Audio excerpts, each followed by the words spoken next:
శ్రీ సీతారామచంద్రస్వామి పరబ్రహ్మణ్యే నమః.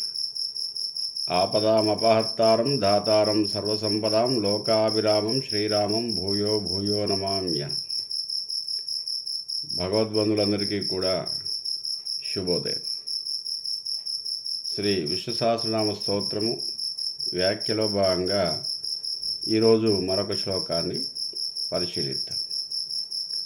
సుభుజో దుద్ధరో వాగ్మీ మహేంద్రో వసుదో వసుః నైకరూపో బృహద్రూపా శిపివిష్టప్రకాశనః.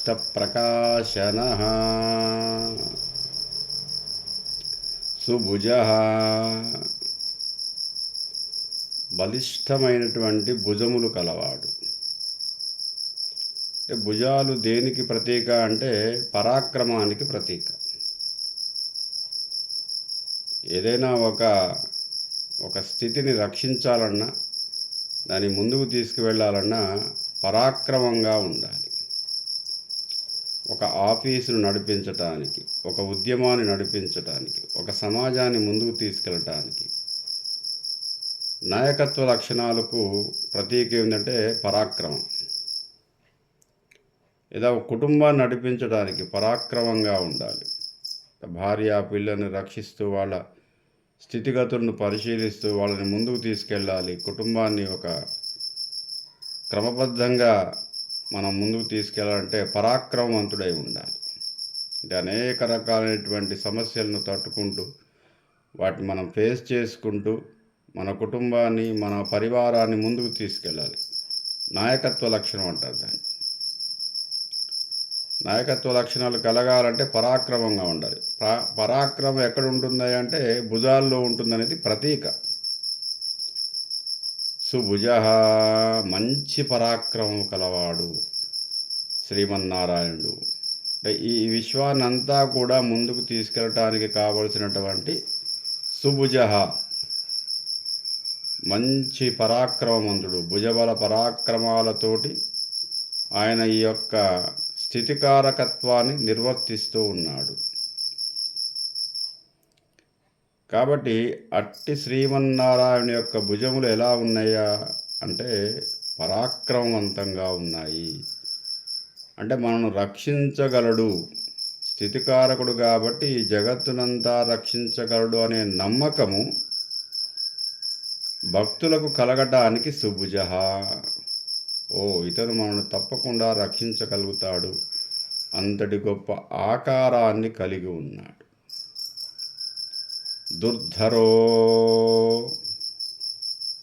అమితమైనటువంటి వేగము గలవాడు. పరాక్రమాన్ని ఎట్లా చూపిస్తాడా అంటే చాలా వేగవంతంగా చూపిస్తాడు. భక్తులను రక్షించటంలో ఆయన యొక్క వేగము అనితర సాధ్యం. ఎవరికి సాధ్యము గాని వేగంగా ప్రదర్శించగల పరాక్రమం గలవాడు. కొన్ని సెకండ్లలోనే ఆ పనిని పూర్తి చేయగలుగుతాడు. కాబట్టి దుర్ధర అన్నాడు. వాగ్మీ, వాంగ్మయము అంటే వేదవాంగ్మయం. వేదవాంగ్మయం అంతా కూడా ఎవరి ద్వారా ప్రపంచానికి అందింపబడింది అంటే భగవంతుడి ద్వారా. దైవము చేత వేదము చెప్పబడింది. వేదము అపరుషేయాలు అంటారు. అంటే ఎవరు రాయబడింది కాదు, వేదాన్ని రాసిన వారు ఎవరూ లేరు. కాబట్టి వేదములు అపౌరుషేయములు. ఎవరు రాయకుండానే అది సంక్రమించింది. ఎలా సంక్రమించింది? భగవంతుడి యొక్క వాక్కు ద్వారా. వేద స్వరూపుడు ఆయనే కాబట్టి ఆయన ద్వారా ప్రపంచానికి అందింపబడింది. మరి వేద వ్యాసుడు అంటారు కదా, వేదములు రాసిన వాడు వ్యాసుడు. వేదాలని వ్యాస భగవానుడు రాయలేదు, వేదాలను విభజించాడు. అంతకు ముందున్నటువంటి వేదములను ఆయన విభజించగలిగాడు. ఋగ్వేదము, యజుర్వేదము, సామవేదము, అధర్వణ వేదం అని చెప్పేసి ఒక 4 అధ్యాయాలుగా వేద వాంగ్మయాన్ని, వేదము కూడా సాహిత్యమే, వాంగ్మయం అంటే సాహిత్యం, వాంగ్మయంలో ఒక భాగం సాహిత్యం, సాహిత్యము, సారస్వతము, ఇట్లా వేదంలో ఉన్నటువంటి భాగాలు ఇవన్నీ కూడా వేదంలో ఒక భాగం. కాబట్టి వేద వాంగ్మయము అంతా కూడా భగవంతుని చేత సృష్టింపబడింది. ఆ విధంగా వాగ్మి వేదస్వరూపుడు కాబట్టి వేదము వాక్కుగా కలవాడు, వేదము తన రూపంగా కలవాడు, వేదమే భగవంతుడు, వేదమే భగవంతుడి యొక్క వాక్కు. కాబట్టి వాగ్మి మరి ఎవరు రాయబడకపోతే ఏ విధంగా విభజించగలిగాడు అంటే అవి విని మాత్రమే. అందుకే శృతులు అంటారు వాటిని. ఆకాశంలో ఉన్నటువంటి శబ్దాలను గ్రహించి వ్యాసుడు వేదమును విభజించాడు. వేదము ధ్వని రూపం కాబట్టి ఆ ధ్వనులన్నింటినీ కూడా విని ఆ సంగ్రహణ శక్తి ఆయనకుందన్నమాట. ఆ విధంగా గ్రహించి వేదాలను విభజించగలిగాడు వేదవ్యాసుడు. కానీ దానికి మూలము భగవానుడే. భగవానుడి యొక్క రూపము వేదస్వరూపము. అందుకే వాగ్మి ఆయన నోట్లో నుంచి వచ్చింది కాబట్టి, ఆయన చేత వేద వాంగ్మయము సృష్టింపబడింది కాబట్టి వాగ్మి. సుభుజో దుర్ధరో వాగ్మి మహేంద్ర. మహా ఇంద్రియ శక్తి. మహేంద్ర అంటే ఇక్కడ ఇంద్రియములు. జ్ఞానేంద్రియాలు, పంచేంద్రియాలు 5, 5, 10. ఒకటి మనస్సు. ఈ 11 ఇంద్రియములు అంటారు. ఈ ఇంద్రియములకు ఆ శక్తిని ఇచ్చువాడు మహేంద్ర. ఆయనే భగవానుడు శ్రీమన్నారాయణుడు. అంటే నాలుకకు రుచిని తెలుసుకునే శక్తి, ముక్కుకు వాసన తెలుసుకునే శక్తి, కంటికి చూడబడే శక్తి, చెవికి వినికిడి జ్ఞానం, చర్మానికి స్పర్శ జ్ఞానం. ఇట్లా ఈ జ్ఞానానికి కారణము ఎవరయ్యా? ఆ చైతన్యం ఎవరిది అంటే శ్రీమన్నారాయణుడు. కాబట్టి శ్రీమన్నారాయణ యొక్క స్వరూపము మహేంద్ర స్వరూపము. ఇంద్రియములు ఉన్నాయి కానీ వాటికి ఆ శక్తిని కలిగించి ఆ చైతన్య రూపంలో ఉన్నటువంటిది ఎవరయ్యా అంటే శ్రీమన్నారాయణుడు, శ్రీ మహావిష్ణువు. కాబట్టి మహేంద్ర ఇంద్రియాధిపతి మహేంద్ర. అట్టి మహేంద్రుడు శ్రీ మహావిష్ణువు. సుభుజో దుర్ధరో వాగ్మి మహేంద్రో వసుదో వసు. వసుధ. ఇక్కడ వసు అంటే ధనం. వసుధ ధ అంటే ఇచ్చువాడు, ధనాన్ని ఇచ్చువాడు. ఏమిటయ్యా ధనం అంటే జ్ఞానం అనే ధనాన్ని ఇచ్చువాడు. ఆధ్యాత్మిక పరిజ్ఞానము, వేద పరిజ్ఞానము,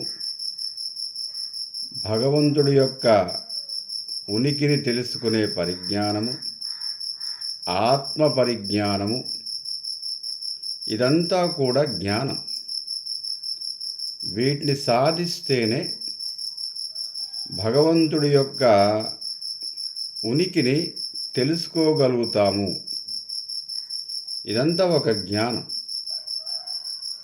ఈ జ్ఞానాన్ని ఇచ్చువాడు వసుధ. జ్ఞానస్వరూపుడు, జ్ఞానాన్ని ఇచ్చువాడు.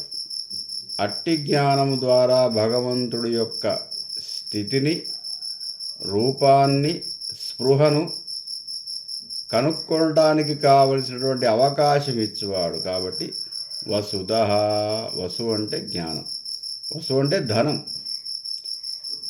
ఏమి ధనం ఇస్తాడు అంటే జ్ఞానం అనే ధనం ఇస్తాడు.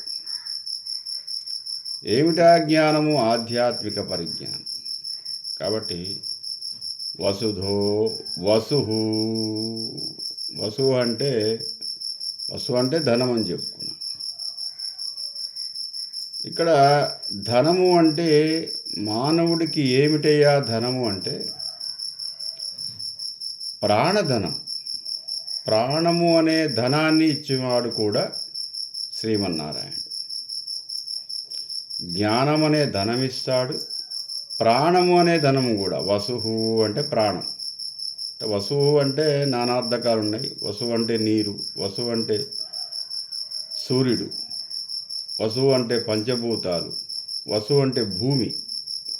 కానీ ఇక్కడ మనకు రూఢి అర్థం ఏంటంటే వసువు అంటే ప్రాణధనాన్ని ఇచ్చేవాడు. ఈ శరీరానికి ఏమిటయ్యా ధనం అంటే ప్రాణం. అట్టి ప్రాణాన్ని ఇచ్చినవాడు శ్రీమన్నారాయణ. ధనం అంటే లౌకిక ధనం వేరు. అందుకే మన ప్రాణానికి ఏమైనా హాని ఉందనుకోండి, ఏదో పెద్ద జబ్బు చేసింది, మనం ప్రాణాపాయ స్థితిలో ఉన్నాం, అప్పుడేం చేస్తాం? మనం లౌకికంగా సంపాదించిన ధనమంతా కూడా ప్రాణాన్ని నిలబెట్టుకోవడానికి వెచ్చిస్తాం. అంటే ఎంత విలువైనదండి! మనం సంపాదించిన ధనం కన్నా విలువైనది ఏదో మనకుంది. అదేంటిది? ప్రాణం. ప్రాణం పోతుంది అంటే ఎంత ధనాన్నైనా పెడుతున్నాడు మానవుడు. లక్షల రూపాయలు, కోట్ల రూపాయలు అప్పులు చేసి కూడా మనం ప్రాణాన్ని నిలబెట్టుకోవడానికి వెచ్చిస్తున్నాం. ఏదో వ్యాధి ఉంది, ఈ వ్యాధి తగ్గించాలి అంటే ఓ 10 లక్షలు ఖర్చు అవుతాయని చెప్పేసి వైద్యుడు చెప్పాడు. చెబితే ఏం చేస్తున్నాము? 10 లక్షలు కాదు, 20 లక్షలు ఖర్చు అయినా నా ప్రాణం నిలబడాలి అంటే మనం సంపాదించిన ధనం కన్నా అమితమైనటువంటి విలువైనది ఏదో ఒకటి మన దగ్గర ఉంది, అదే ప్రాణం. ప్రాణధనాన్ని ఎవరిచ్చారయ్యా? భగవంతుడు ఇచ్చాడు. వాస్తవంగా ఇది మనది కాదు, భగవంతుడు ఇచ్చిన ప్రాణం. ప్రాణము అనే ధనాన్ని మనకి ఇచ్చాడు. అందుకే వసుహు. దీన్ని కాపాడుకోవడానికి మనము సంపాదించిన ధనాన్ని వెచ్చిస్తున్నాం. ఎంతైనా సరే పెట్టేస్తున్నాడు. బ్రతకాలి, నేను ప్రాణంతో ఉండాలి అంటే నేను సంపాదించిందే కాదు, సంపాదించకపోయినా అప్పు తెచ్చి మరి అక్కడ హాస్పిటల్కి ఇచ్చేస్తాం, డాక్టర్ గారికి ఇచ్చేస్తాం. ఎందుకు ఆ విధంగా? మనం ఇంత కష్టపడి సంపాదించాం కదా, ఒక 10 సంవత్సరాలు, 20 సంవత్సరాలు, 50 లక్షలు, 1 కోటి రూపాయలు సంపాదించాం చాలా కష్టపడి. మనం ప్రాణం పోతుంది అంటే ఏం చేస్తున్నాం? మళ్ళీ 1 కోటి రూపాయలు హాస్పిటల్కి ఇచ్చేస్తున్నాం. ఎందుకు ఇవ్వాలి? ఇంత కష్టపడి సంపాదించాం కదా. అంటే ప్రాణము విలువైనది. నేను సంపాదించిన ధనం కన్నా నాకు, నా శరీరానికి అంతకన్నా విలువైంది ప్రాణం. దాన్ని నేను నిలబెట్టుకోవాలి. అట్టి ప్రాణాన్ని ఇచ్చువాడు శ్రీమన్నారాయణుడు. అంటే భగవానుడు ఇచ్చినటువంటి ప్రాణం. ఇది మనది కాదు. మళ్ళీ ఆయన ఇచ్చాడు కాబట్టి ఆయన తీసుకెళ్తాడు. కానీ తీసుకెళ్లకుండా ఉండడానికి ప్రయత్నం చేస్తున్నాం మనం. ఏ విధంగా చేస్తున్నాం? మన ధనాన్ని వెచ్చేసి, మనం సంపాదించిన ధనాన్ని ఇచ్చేసి ప్రయత్నం చేస్తున్నాం. కానీ ఇది మనది కాదు అని తెలుసు, అది ఆయన తీసుకెళ్తాడని తెలుసు, అయినా మన ప్రయత్నం చేస్తున్నాం. అంటే ప్రాణం ఎంత విలువైనది మనిషికి. ఇంత విలువైన ప్రాణాన్ని ఇచ్చాడు కాబట్టి వసుహు, ప్రాణదాత. జీవుడికి ప్రాణశక్తిని ఇచ్చినటువంటి దాత ఎవరయ్యా అంటే భగవానుడు. కానీ నిశ్చలమైన స్థితికి వెళ్ళి సమాధి స్థితిలో ఉన్నటువంటి వ్యక్తులు ఈ ప్రాణానికి విలువ ఇవ్వరు. సన్యాసులు, సాధువులు, సర్వసంగ పరిత్యాగులు, పరిపూర్ణమైన జ్ఞానము గలవారు, తర్వాత ఆత్మజ్ఞానాన్ని పొందినవారు ఎవరూ కూడా ఈ ప్రాణానికి విలువేం లేదంటారు. ఎందుకంటే అది మనదిగా నాది కాదు. ఏదో అరువు తెచ్చుకున్నాం కొన్ని రోజులు, మళ్ళీ ఆయన తీసుకెళ్తాడు. అందుకే రమణ మహర్షి లాంటి వాళ్ళు చాలా జబ్బులు వచ్చాయి ఆయనకి, కానీ ఏ జబ్బుకు కూడా ఆయన ట్రీట్మెంట్ తీసుకోవాలి. ఎంతోమంది శిష్యులు అడిగారు, గురుగారు మీరు ఈ విధంగా ఇబ్బంది పడుతున్నారు, ట్రీట్మెంట్ తీసుకోండి, డాక్టర్ గారిని పిలుద్దాం. వద్దు నాయన, దేనికి? ఈ శరీరము నాది కాదు, ఆత్మ నాది కాదు, ప్రాణం నాది కాదు, తీసుకెళ్ళి నాకేం ఇబ్బంది లేదు నాయన. ఈ రోగంతో నేను చనిపోయినా పర్వాలేదు, ఏముంది దీంట్లో, నేనేం చేయాలి? ఒకవేళ ఏదో శిష్యులందరూ కలిసి ఒక ₹1,00,00,000 ఖర్చు పెడతారు నా కోసము, నేను బ్రతుకుతాను, ఏమిటి సర్వసంగ పరిత్యాగిని, మళ్ళీ ఇట్లా ధ్యానం చేసుకుంటూ ఉండాల్సింది, తీసుకెళ్ళి. రామకృష్ణ పరమహంస కూడా అంతే, ఆయనేం ట్రీట్మెంట్ ఏం తీసుకోలేదు. స్వామి వివేకానంద, ఆయనకి క్యాన్సర్, ఒక్కనాడు కూడా ఒక టాబ్లెట్ వేసుకోలేదు. ఇట్లా చాలామంది ఉన్నారు.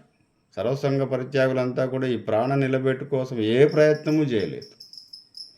భగవంతుడి ధ్యానించడం తప్ప వాళ్ళు వైద్యపరమైన ఏ ప్రయత్నము చేయలేదు. కానీ సామాన్య మానవుడు ఏం చేస్తున్నాడంటే, ఈ ప్రాణాన్ని నిలబెట్టుకోవడానికి మనం సంపాదించిన ధనం ఏదైతే ఉందో, ఈ ప్రాణధనాన్ని నిలబెట్టుకోవడానికి కష్టపడి సంపాదించిన ధనమంతా కూడా వెచ్చిస్తాడు. అంటే ప్రాణం మీద అంత కోరికను, తీపిని కలిగి ఉన్నాడు. ఆ విధంగా ప్రాణం మీద కోరికను త్యజించడమే సర్వసంగ పరిత్యాగం.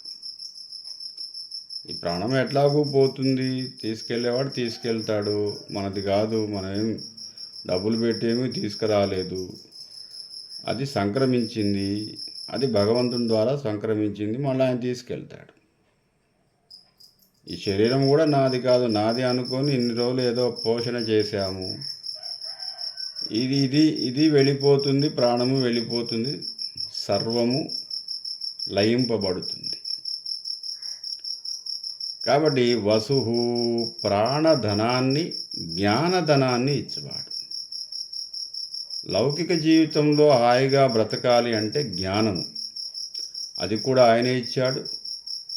జీవించటానికి కావలసింది ప్రాణము, ప్రాణధనం, జ్ఞానధనం ఇచ్చినటువంటి వాడు వసుహు.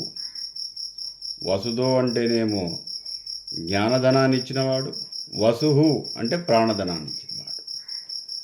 సుభుజో దుద్ధరో వాగ్ని వసుదో వసుహు నైకరూపః. నైకరూపః బృహద్రూపః, ఈ రెండు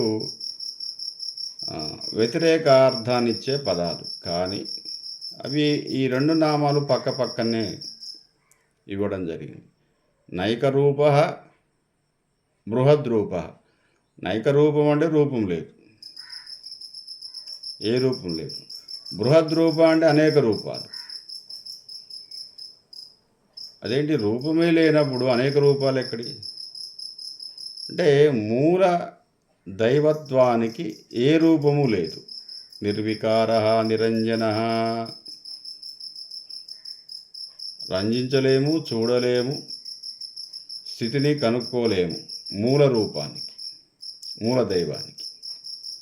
కానీ ఆయా సందర్భాల్లో, ఆయా కాలాల్లో అనేక రూపాల్లో మూల రూపం దర్శనమిస్తుంది. అందుకే భగవానుడు అనేక అవతారాలని ధరించాడు. ఆయన మూల రూపం ఏమిటి మనకు తెలియదు.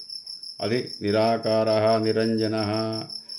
ప్రకృతి అంతా వ్యాపించి ఉన్నాడు కాబట్టి, అణువణువు ఆయనదే కాబట్టి ఏ రూపము లేదు. ప్రకృతిలో అనేక రూపాలు ఉన్నాయి కాబట్టి ఈ రూపాలన్నీ ఆయనయే.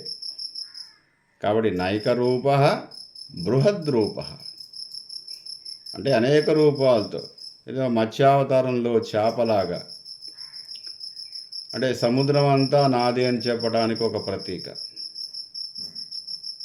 తర్వాత కూర్మావతారంలో తాబేరులాగా సకల జీవరాశుల యందు ప్రాణినై ఉన్నాను, ప్రాణమై ఉన్నాను అని చెప్పడానికి మత్స్య కూర్మ వరాహ రూపంలో. తర్వాత అన్ని వస్తువులు తనయే ఉన్నాయి అని చెప్పడానికి నరసింహ రూపం, స్తంభంలో నుంచి వచ్చేసాడు. అందుకే ఇందుగాడు అందులేడని సందేహము వలదు చక్రి. ఏ వస్తువులైనా ఆయనయే. ఏ వస్తువులో కూడా దైవత్వాన్ని దర్శించవచ్చు, దైవ స్వరూపాన్ని మనం దర్శించవచ్చు అని చెప్పడానికి ఆయన వస్తువు నుంచి వచ్చాడు, సముద్రం నుంచి వచ్చాడు. తర్వాత వామనావతారంలో ఆకాశం అంతా, ఆకాశము తనదే, సముద్రము తనదే, భూమి తనదే, చరాచర జగత్తు అంతా కూడా తనే చెప్పడానికి వామనావతారం. అరే ఒక పాదం అంతా కూడా క్రింది భాగం, ఒక పాదం అంతా కూడా పై భాగము. భూలోకం నుంచి కైలాసం వరకు, భూలోకం నుంచి సత్యలోకం వరకు, విష్ణులోకం వరకు మొత్తము నాదేనాయన. ఈ చతుర్దశ భువనాలన్నీ కూడా నాతో నిక్షిప్తమై ఉన్నాయి అని చెప్పడానికి వామనావతారం. ఇట్లా నడయాడే మనిషిలాగా రామావతారం. తర్వాత అనేక అద్భుతాలు చేయగల శక్తి సంపన్నుడు భగవానుడు అని చెప్పడానికి కృష్ణావతారం. ఇట్లా ఒకటేమిటి, అన్ని అవతారాలకు ఒక మూల భావన ఉంది, ఊరికే అవతరించినే కాదు.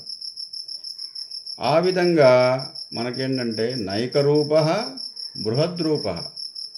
వాస్తవంగా మూలదైవానికి రూపము లేదని చెప్పినప్పటికీ మూలదైవం యొక్క ఉనికిని భక్తులకు తెలియటం కోసం, మానవులకు ప్రాణులకు తెలియటం కోసం బృహద్రూప ఎన్ని రూపాలైనా ధరిస్తాడు, ఎన్ని అవతారాలైనా ధరిస్తాడు ఆయన.